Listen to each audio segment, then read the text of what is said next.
Pagdaan ko kila Tatay Ben ay napansin kong hitik na hitik sa bunga ang kanilang kamyasan. Kaya nangasim ako. Tita Leng, mas maasim ka. Huwag kang magpapatalo. Asim yarn. Namimiss na nga daw ako ni Bunso kaya umuwi muna ako sa amin. Dito sa isla kung saan mahina ang signal pero malakas ang chismis. Sana all. At habang nakilahati ako ay meron dumating na mananakag na may dalang kalahating banyerang ayungin. Sariwang-sariwa nga ang mga ito at hindi niyeluhan. Napansin ko nga maraming nakahalong hipon. At natakam naman ako kaya pinilian ko na at ibinukod para maiulam namin. Gagataan ko nga sana ang mga hipon kaso kakaunti ang napili ko dahil ang iba nga ay maliliit pa. Kailan pa nga ako natatakam sa kamyas kaya naisip ko na lang na mag-isa na lang ng kamyas dahil may hipon naman. Hindi na yata cravings to. May sumisipa na yata sa tiyan ko. Ilike mo na yan! Dahil isa nga akong Amazona ay dali-dali na akong umakyat sa kamyasan. Dito nga pala sa amin ay hindi binibili ang mga kamyas. Hinihingi lang ito. At kung magtitinola ka naman, ay libre lang din ang hilaw na papaya at malunggay. Basta't magsasabi ka lang sa may-ari at ikaw mismo ang kukuha. Sa salitang libre lang yata ako kinikilig. Asim yarn. Bata pa man nga ako ay mahilig na akong kumain ng kamyas. Isasawsaw ko nga lang pala ito sa asin at saka papapakin. Naalala ko nung maliit pa kami ni Dana. Nangunguha kami ng kamyas doon kila Tatay Ben. Tapos ilalagay namin sa tray at saka pagbubukod-bukurin. Yung malaking kamyas ay mamali. Yung kaigihang kamyas naman ay tilapia. At yung pinakamaliliit na kamyas naman ay tigite. Dahil nung maliit ako, ang naiisip kong trabaho ay regaton.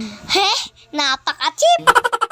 Nagkakalaglag nga pala ang ibang mga kamyas dito sa bubungan nila Bessie. Napuno ko na rin pala itong dala kong lagayan at sobra na nga ang aking mga nakuha kaya ang ibang kamyas ay ibinalik ko na sa puno. Sana may rewind din ang buhay. Noong panahon na bata pa ako ay kapag meron kang piso ay masaya ka na dahil meron ka ng pambili ng mikmik na kapag nagkamali ka ng higop pwede kang matigok. Sana all.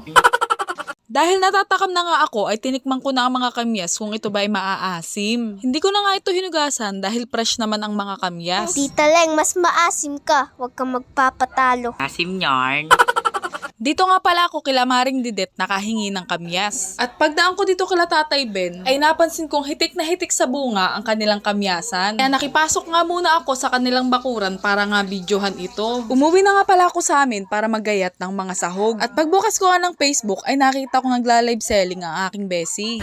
Ang asim ng kamyas, mas makasim yung nagtitinda. Sige, may count tayo, may butterfly, no? Hayaan na nga, naman ko na nga! Baka may presyo pa, makalam pa sa akin, ha? Yours na, SK, napakaganda mo. Kung hindi pa nabilhan, hindi pa matatawag na ganda. Asim yarn. Ginayat ko na nga pala ang kamyas at ang bawang sibuyas at kamatis. At habang nagagayat nga ako ay kinukulit ako ni Bella na mamitas nga daw kami ng mga fruits. Dahil napanood niya ang video na namimitas ako ng mga kamyas. Kaya dito ko nga niyaya si Bella kila Tatay Ben para hindi na niya kailangang umakyat. Share ko nga lang pala na fruit picker ang gusto kong trabaho. Dahil bukod sa mahilig ako sa mga halaman, ay paborito ko ring pinapanood ang mga namimitas na mga prutas. Sana paglaki ni Bella ay maging future vlogger. Pero kung hindi pa pala basher na lang. Asim yarn. Pagkagayat ko nga ng mga sahog, ay nagprito na nga agad ako ng buga. Bayak-yak nga daw ang tawag nito sa ibang lugar. Pero sa akin okay lang kahit ano ang itawag mo. Kung baby ba o love. Napaka-cheap!